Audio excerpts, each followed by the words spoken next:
morning, afternoon, good day, whatever it is for you guys. Finally getting around to do that channel update that I've been meaning to do. The last few videos I've done haven't really gone back and watched where I was at with things. Back in November, which is when I made my last video, the very early November.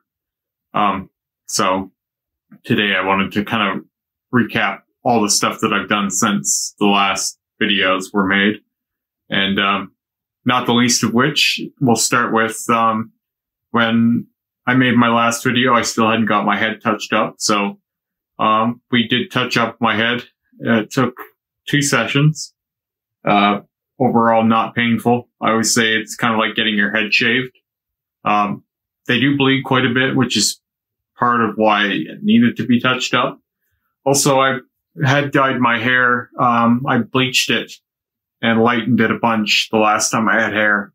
And I've always been curious if bleaching your hair has an effect on head tattoos. There's no science that I can find that says so, but when I shaved my head last time, it was visibly much lighter. The darks were much lighter than they were previously. So just kind of anecdotal wisdom there that I think potentially bleaching your hair, if you have a head tattoo, lightens your tattoo. Again, there's no science to that. Someone can come in here and prove me wrong. That's fine. That just was a thought that potentially was a thing. Also, I wonder if shaving your hair daily has anything. Like, I know that it's just the outer layer of your skin. It shouldn't impact that, but there's all different kinds of things with head tattoos. They get a lot more sun, even if you have hair. So there's all kinds of things that can lighten your head tattoos. You just be in mind if you're ever planning on getting one, that they will probably take quite a bit of maintenance. For example, my forehead here, this guy bled like crazy. Chin, same thing. I'm still not done with my chin. It's been done 3 times, but it could still be darker. There's still some dropout in there, and I don't want that. So I'll be going in for that again. So I finished my head up at the end of November, I would say, with Rick, who's been doing my legs as well. And I decided I would wear my bald for about another month. And then I started growing my hair out again. As you can see, I have quite a bit now. I have some kind of a style or something right now. Obviously with the quarantine, no real good haircuts. So I'm going to be doing my own maintenance. I'm going to be shaving at the sides myself here this weekend and probably dyeing it again. Cause the brown, I just don't love. Whatever color I end up doing, I won't keep it brown. So yeah, so I've grown my hair out over the last 6-7 months. This is probably going to be, I'm probably not going to shave it again for a long time. I've done all I want to do with the bald. And so, I'll just keep that there as an option. If I start losing my hair, I can always shave it, kind of thing. So yeah, when I left off, I remember I watched my last video from November and I was talking about, I was waiting for my 22mm Libre to come. And I did get that 22mm Libre.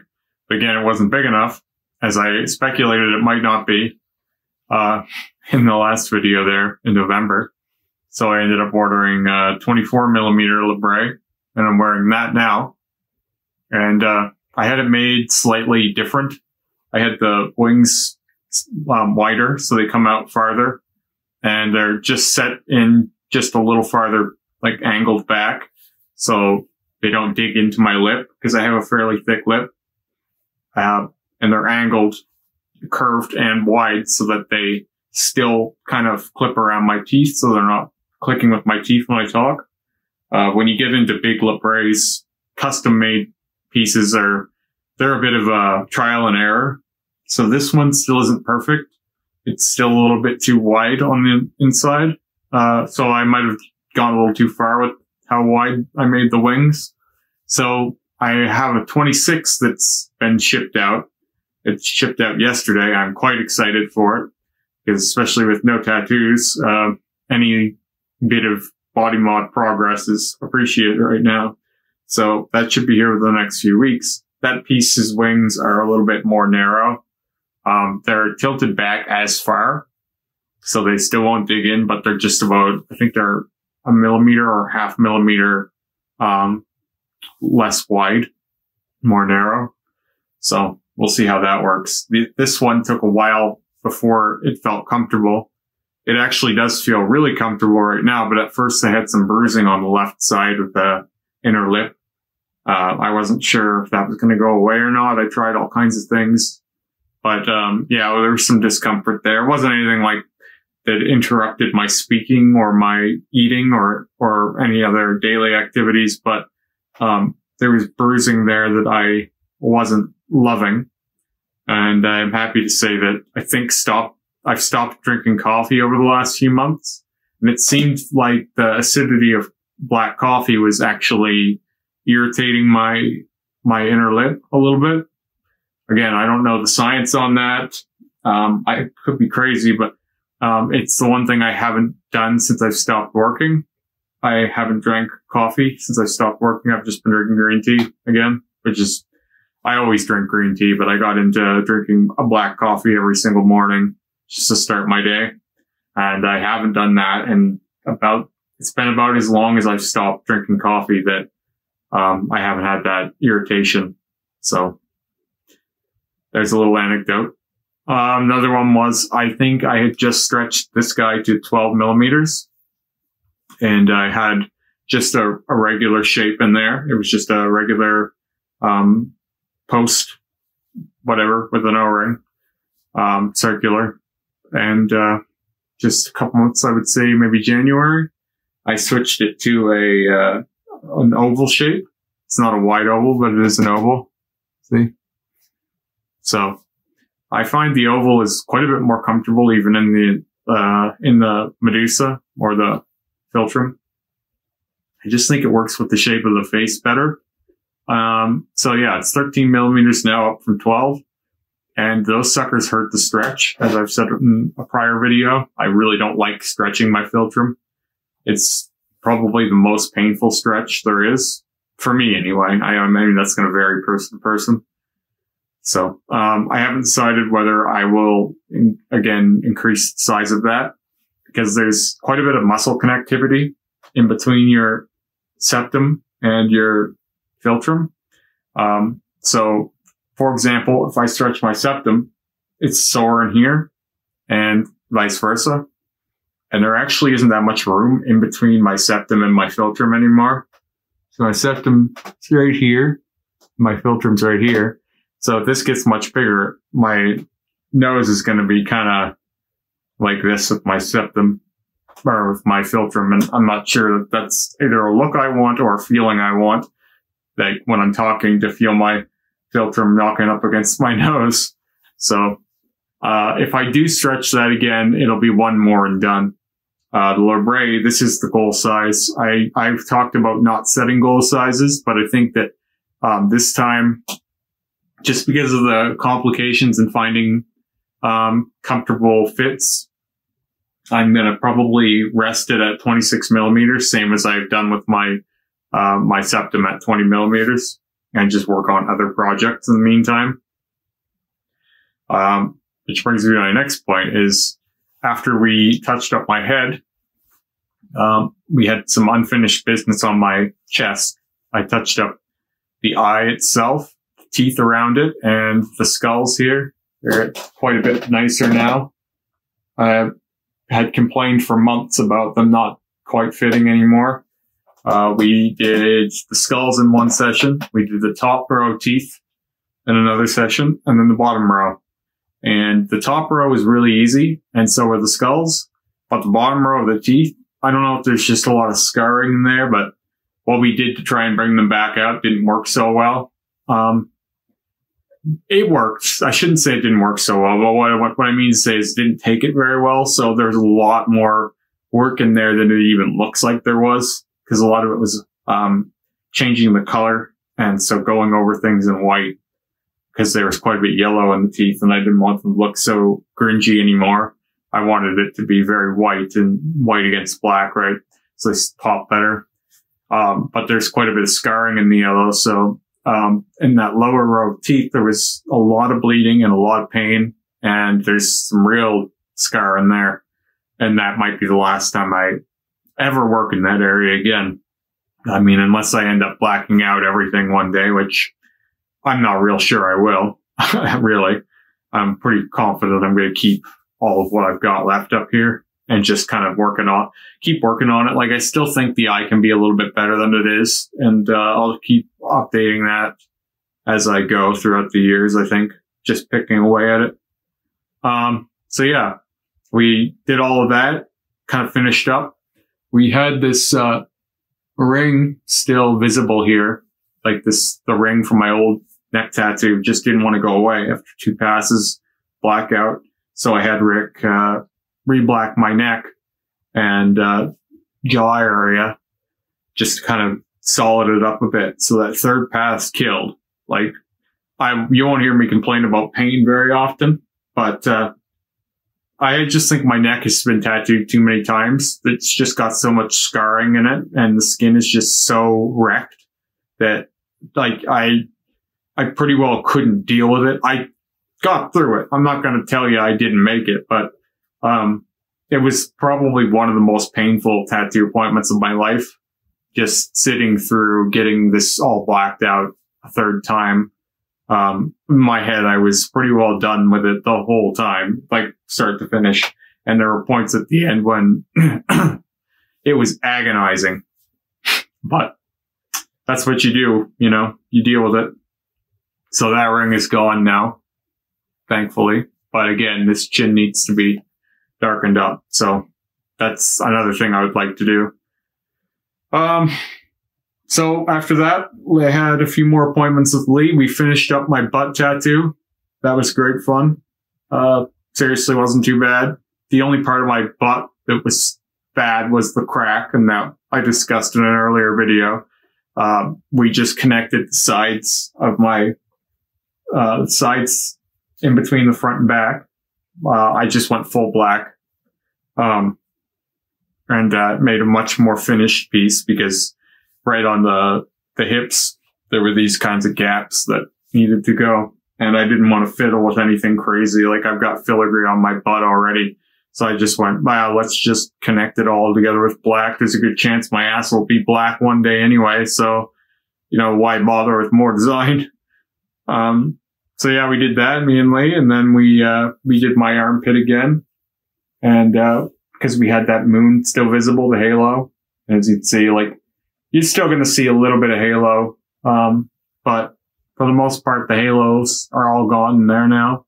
So that armpit was blacked out for the 2nd time. It's been tattooed 4 times. This one's been tattooed 3 times. But this one wasn't quite as, liney. Like, the lines weren't as deep, so it was easier to cover. So yeah, my armpits in total have been done 7 times. Now I had another session in between videos, and still my opinion on armpit tattoos is that people go on and on about how painful they are, but they're actually not that painful. And maybe people just don't want other people to get them. I always think it's like a cool kids club because they're not actually that bad. If you can deal with your bicep in here, then this is no worse. In fact, it might be a little easier. Honestly, I think I'm in more discomfort with my biceps. So then, me and Lee started the year right. We had one last appointment together, and we did my entire left foot and mostly all of my ankle. We went all the way up to my shin and around the back.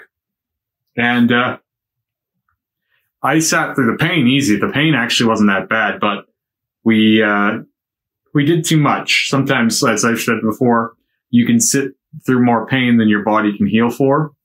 And that didn't heal well. Like, I couldn't barely walk for over 2 weeks. So, we took a bit of a different approach to my legs after that. Me and Rick, we're just doing piece by piece. We're doing like pieces like, you know, about that wide around, like big rings. And that's been working great because I think we torched through the rest of my leg over the next few months. We're all the way past my kneecap in, I think, 5 sessions. So we decided to flip over to the other leg, the right leg, and do a little bit on that so that the left leg could heal up a bit.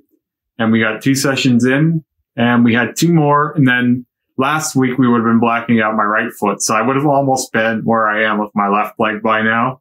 Or I would have been just around the same point by this last Wednesday. With both legs, I think I would have been up to my knees if it weren't for this corona lockdown, which has unfortunately spoiled all of my tattoo plans. I would have loved the shop to have stayed open for long enough to finally black out these fingers and maybe even touch up these ones, because there really is no better time to do stuff where you're going to be debilitated than when you don't have to work. But what can you do? Hopefully what will happen is the shops will be allowed to open before my work is, because part of the reason I haven't made video since 2 weeks ago is because even though I'm off work, there was quite a bit of work just getting money to survive this unemployment. Like phone calls.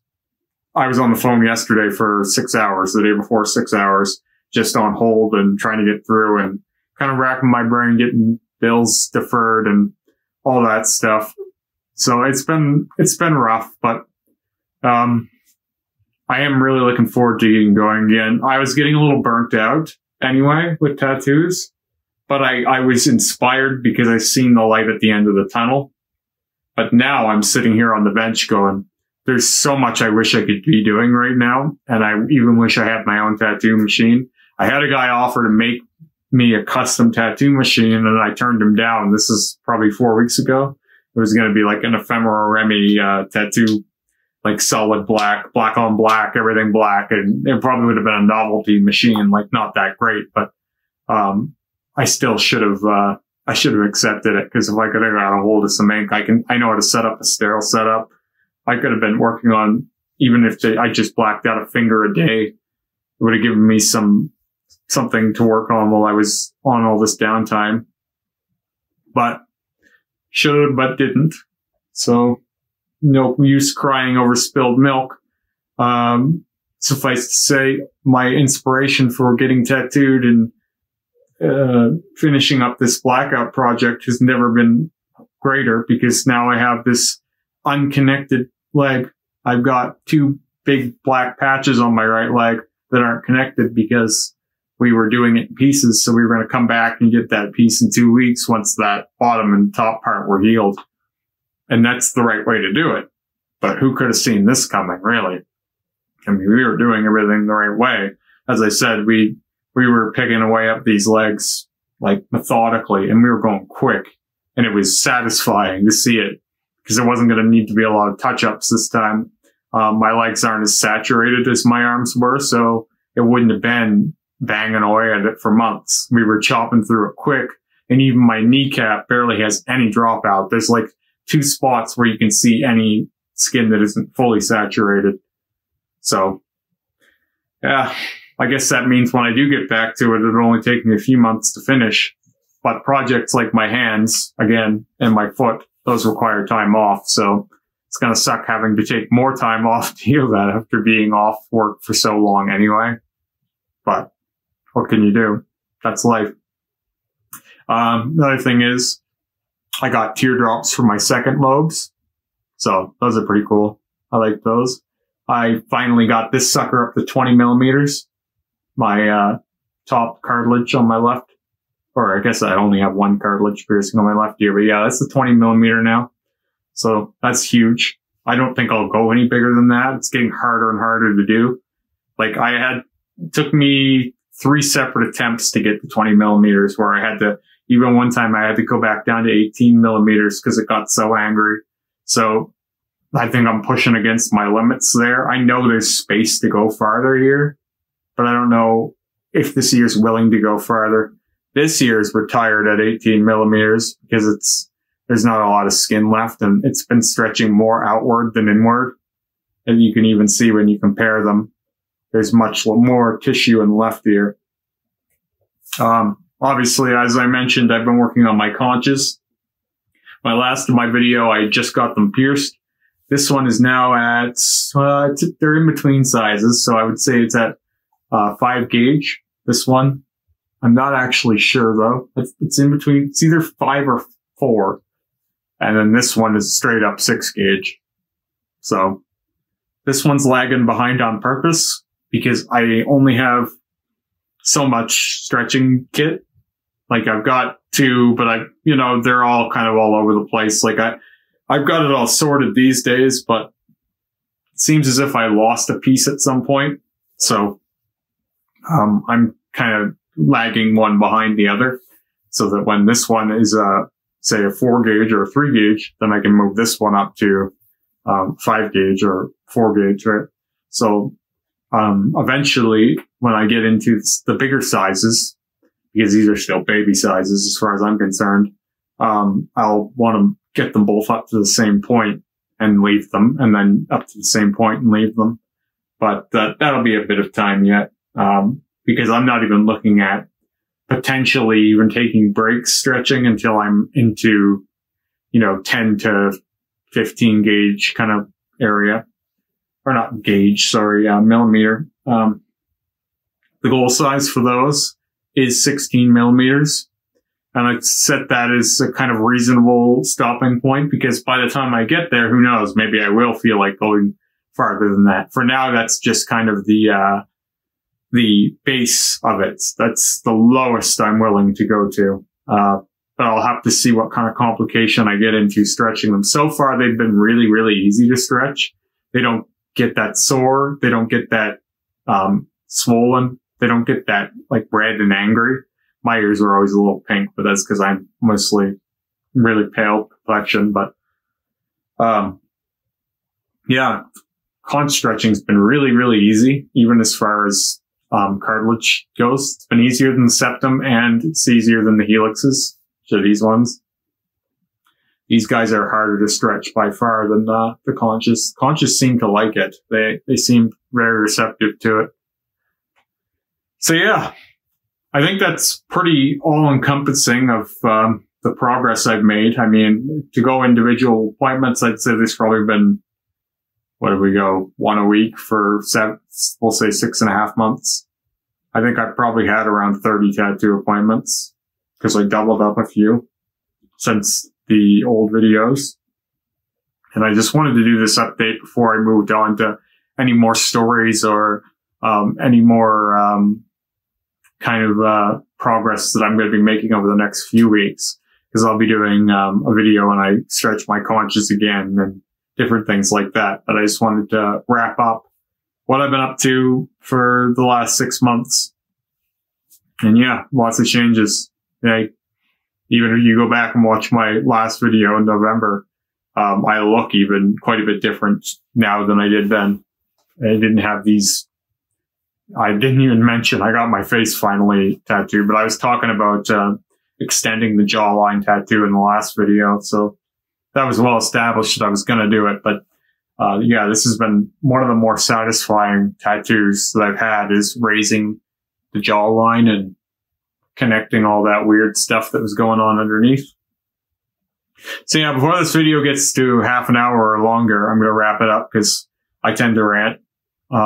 If you watched this far, I applaud you, because most people seemingly don't. The watch times aren't great on these, but this is what I've got. I'm not really looking to do anything greater than this in the next little while. As I said a couple of videos ago, I had a podcast format all set up at the shop, but that's fallen through, obviously. So until life gets back to normal, this is the best I can do. Anyway, if you guys enjoyed this video or any of my other videos, show them to your friends and follow me at Instagram or TikTok at ephemeroremy. Have a good day.